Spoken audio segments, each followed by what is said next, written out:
Something caused this break, Gil. Yeah. Something caused this break.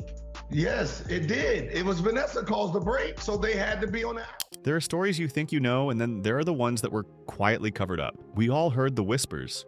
Kobe Bryant's parents never approved of Vanessa, but now what they're finally revealing is a lot deeper and a lot darker than anyone ever imagined. This isn't just a simple family feud. It's a shocking story of prejudice, betrayal, and a son forced to choose between the people who gave him life and the woman who became his world. Get ready because the full explosive truth is about to be exposed.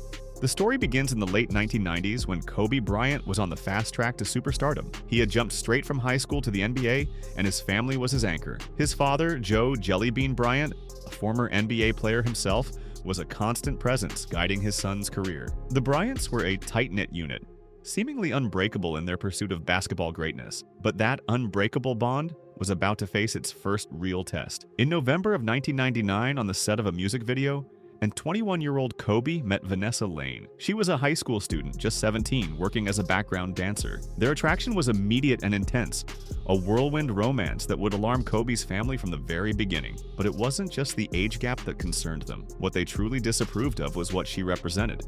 Rumors have long suggested that Joe and Pamela Bryant wanted their son to marry within his own race, and Vanessa, who is of Mexican and Irish heritage, simply didn't fit the mold. It's been said that this racial prejudice was the real poison in the well, an untold secret that would soon destroy the family from the inside out, and what happened next would shock everyone. The speed of their relationship only made things worse. Just 6 months after their first meeting, Kobe proposed to Vanessa on her 18th birthday. For Joe and Pamela Bryant, this was their worst nightmare coming true, their son rushing into a marriage they viewed as completely unsuitable. The situation reached a dramatic breaking point with the wedding itself. The couple married on April 18, 2001 in a small, intimate ceremony. But the absence of Kobe's parents, Joe and Pamela, and his two sisters, Sharia and Shea, was impossible to ignore. This wasn't a scheduling conflict or a misunderstanding. It was a deliberate, calculated snub that sent a clear message to the world. They did not approve. The public humiliation was just the beginning. The emotional toll of this rejection was clear even in Kobe's greatest moments. That same year, the Lakers won the NBA championship, defeating the Philadelphia 76ers in Kobe's hometown. Yet, in one of the most iconic moments of his young career, his parents were nowhere to be seen. A heartbreaking photo from that night shows Kobe looking somber despite the victory, a visual representation of the isolation he felt. The message was loud and clear. Their dislike for Vanessa was stronger than their love for their son's achievements, and that was a wound that never truly healed.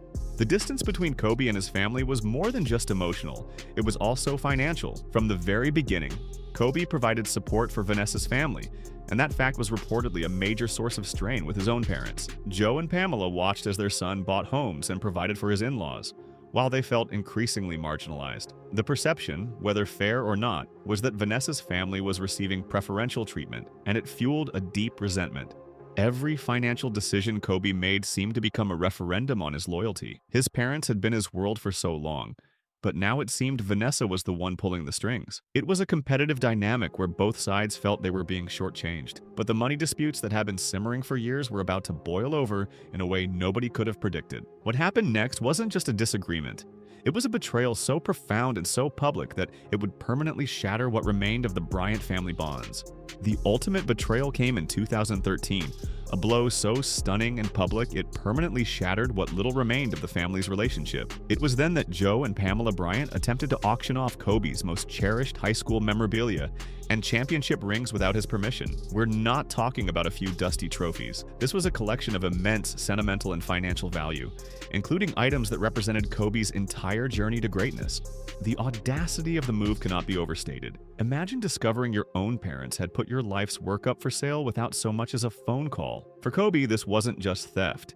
It was the ultimate violation of trust. The lawsuit that followed was swift, but the damage was irreparable. The public apology his parents issued felt like an empty gesture. The pain was so deep that even years later, in a raw and honest 2016 ESPN interview, Kobe laid bare his feelings.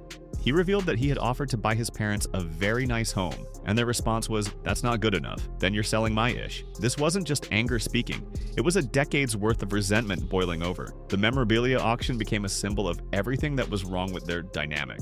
exposing the ugly truth that his parents had come to see him not as their son, but as their meal ticket. And while the auction was the public breaking point, many behind the scenes believed someone else was the true driving force behind the family split.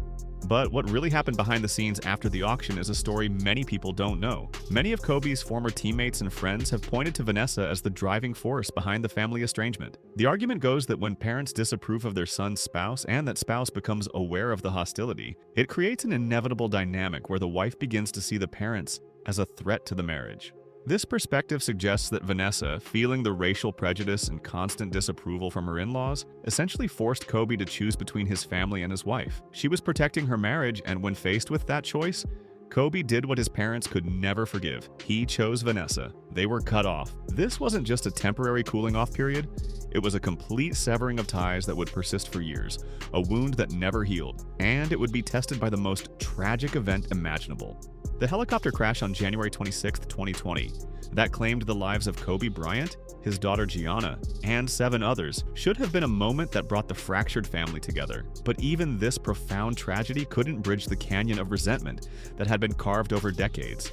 After the crash, speculation arose about Kobe's estate. It was revealed that his will, a deliberately structured family trust, left his estimated $600 million fortune to Vanessa and their daughters, with no provisions for his parents or sisters. This was not an oversight. It was a final, painful statement about the state of their relationship.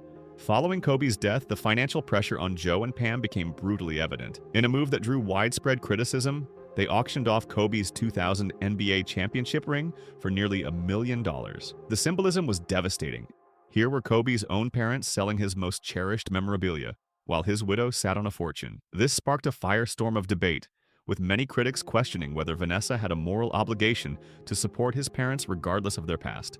Some of the most vocal criticism from figures like Dr. Umar Johnson carried distinct racial undertones, arguing that Vanessa, being Latina, was not using Kobe's wealth to support his black family. The story had come full circle back to the racial prejudices that started it all. The final heartbreaking chapter of this saga came in July 2024, with Joe Bryant's passing. Vanessa's statement was measured but telling, noting, "We hoped things would have been different." It was a phrase that hinted at the deep, unresolved issues that continued to plague the family, even in death. The tragic story of the Bryant family reveals a painful truth. Their dysfunction wasn't created by Kobe's death. It was merely exposed by it. The financial disputes, racial tensions, and control issues that had plagued them for decades simply continued in a new, more public form. The final chapter of this family feud shows how pride and prejudice can destroy even the strongest bonds, creating wounds too deep to heal.